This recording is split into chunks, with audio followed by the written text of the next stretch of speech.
it's a new injury. He's got to rehab 4 to 6 months.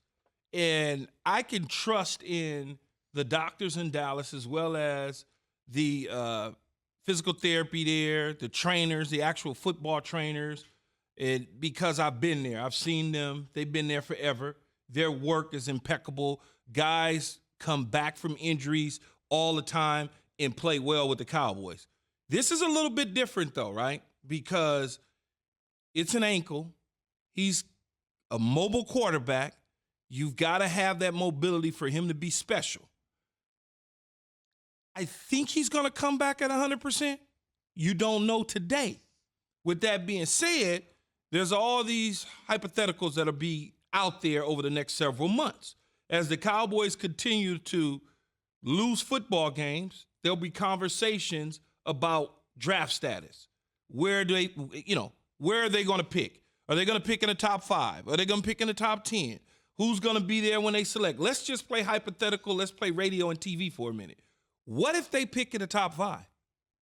What if there's a couple quarterbacks that are sitting there in that top 5 spot that they happen to be in because Andy Dalton didn't do like I thought he was going to do, which is help them get to the playoffs and win the division.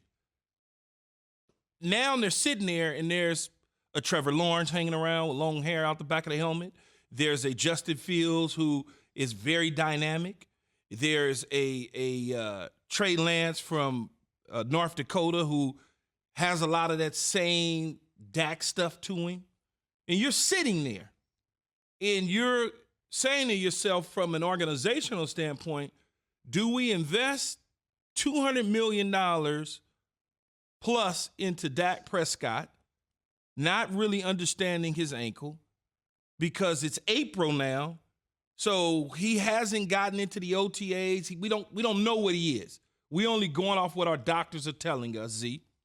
Or what do we do with that pick? Do we pass on one of these guys, or do we try to get a shorter deal done with Dak, or do we franchise Dak and then try to get a long-term deal done after we see the progress in the summer? With all that being said, we could save ourselves a whole lot of money because we get these quarterbacks on their rookie contract for the first 4 years. You know, it'll cost them, I think it'll cost them $30-ish million over 4 years of guaranteed money, opposed to what Dak would demand over 4 or 5 years. So you start to play that game. Do you pass on what people are saying is a once-in-a-lifetime Trevor Lawrence or Justin Fields? Do you pass on that? I mean, that's a question that they're going to have to address as this thing continues to move forward. And it's great for Steve to come out and say that. Yeah, you can vote of confidence, and yes, he's our guy, and we love him to death. There's no question about it until it really starts to matter. It's a juicy scenario, but one, our ESPN NFL insider, Chris Mortensen, says likely won't come to fruition because Dak isn't leaving the Metroplex. I think Jerry Jones and Stephen Jones, listen, I think they're being honest with people on public faces. They want Dak. They expect Dak to be their future. And I personally, as a journalist, if you ask me if he's going to play for anybody else other than the Cowboys next year, I would tell you no. And that's Chris Mortensen's thoughts. And that's what I would believe, too. But I also know things change. That's why you can never say, matter of fact, it's never going to happen. This is because it changes, right?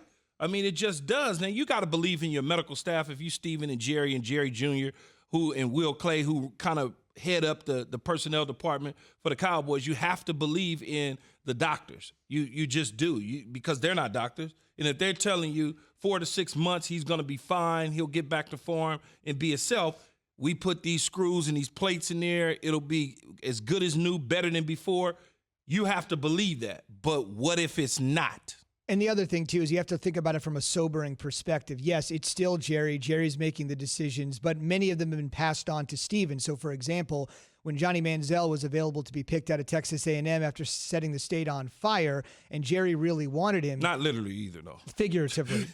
His son, Steven, the COO who made those comments about Dak we mentioned earlier, essentially came in and said, you know what? This is not sexy. This is not a great pick. but we're going to pick this guy, Zach Martin. He's going to help our offensive line. He's from Notre Dame. We're not going to win the press conference. We're not going to have highlights all over ESPN and NFL Network. Look at that pancake block. It's not as exciting as seeing his Johnny run around making miracles. But I do think if you think about who's making the pick, yeah, that Lawrence Fields scenario is very juicy. But I think the Cowboys are looking at things a lot differently now in the way they select players, especially in the triumvirate that you mentioned. But they've always, historically, though, and I've always told people this, and you got to give them credit for no matter who was there coaching, they've always done a good job in the draft selecting players, man. They've always, I don't care if it was Bill Parcells or it was Jimmy Johnson and Jerry, or if it was Wade Phillips, or if it was Jason Garrett, they've always hit to a large degree and percentage-wise on their draft picks. They get that right. Thanks for watching ESPN on YouTube. For live streaming sports and premium content, subscribe to ESPN Plus right now.